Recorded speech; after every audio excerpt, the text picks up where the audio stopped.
Today we're going to make this miniature jacket. The pattern is on sweetbarsisters.com. We're going to start by folding our coat pieces right side together and sewing the darts as marked on the pattern pieces. You're going to do this for each piece of the coat, the lining and the outside. If you're doing it reversible, then they're both the outside. But then we are going to fold up each side of the sleeve 1/4 inch and iron that in place. I'm also ironing those darts as I go. Next, you're going to fold these coat pieces right side together again and match up these side seams and sew along each side. You'll do this again on both pieces and make sure that you do a back stitch on the front and back of that seam. And you can clip the corners and the curves so that that will press really nicely as we turn it right side out.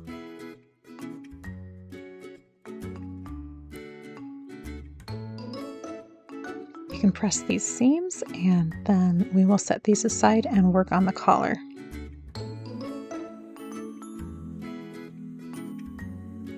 Match the collar pieces right side together and sew all around the curve and the outside of the collar, leaving the inside curve open to turn.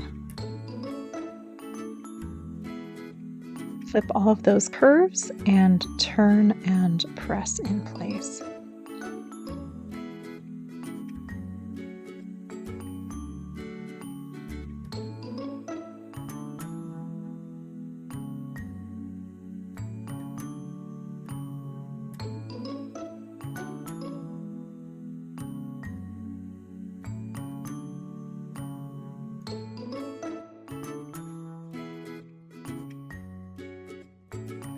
Now we're going to sew the collar onto one of the coat pieces. You are going to match up the center of the collar with the center of the coat piece and then just pin it as far as it will go.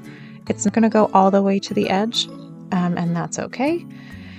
You're just going to sew along the raw edge of that collar. Once that's sewn on, you can match right sides together, both of the coat pieces. I like to use these fork pins to line up the seams exactly, and I'll mark the seams and then also each corner, and you're going to sew all the way around. You don't need to leave an opening to turn because we're going to turn through the sleeve.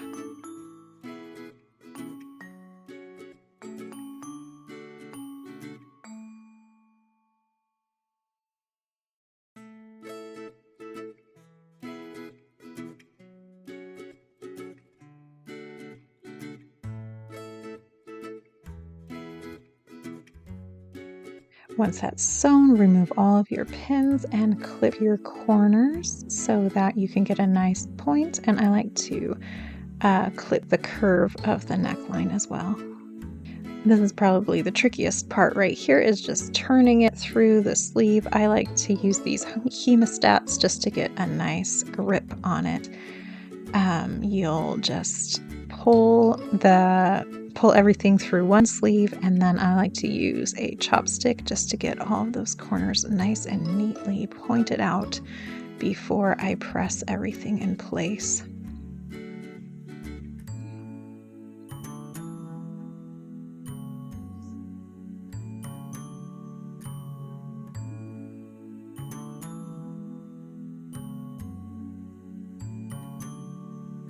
Once everything's pressed, I will go ahead and sew the sleeves together. I use a ladder stitch to do this, and the ends of the sleeves should already be pressed in place. We did that before we started sewing. So you'll just make sure they're folded on that pressed edge that we've already pressed so that the raw edges are turned in. You're just going to sew around with a ladder stitch. You'll do that on both sleeves. You can be done right now if you want to just have the coat stay open, or you can add a snap on later. I like to fold up the end of the sleeves just to give a little bit of visual interest with the lining showing through. If you're going to add a snap, you can hand sew that on. I like to just sew through one layer of the fabric so that you don't see any of the stitching. I also picked up these decorative buttons. These are just so tiny. They're actually from the scrapbooking section. So they're too small to be functional buttons. So I will just sew on a snap, and that will be the functional way of keeping the coat closed. But then I will sew on these little buttons just for decoration later. And that's what it looks like with the snap and button option.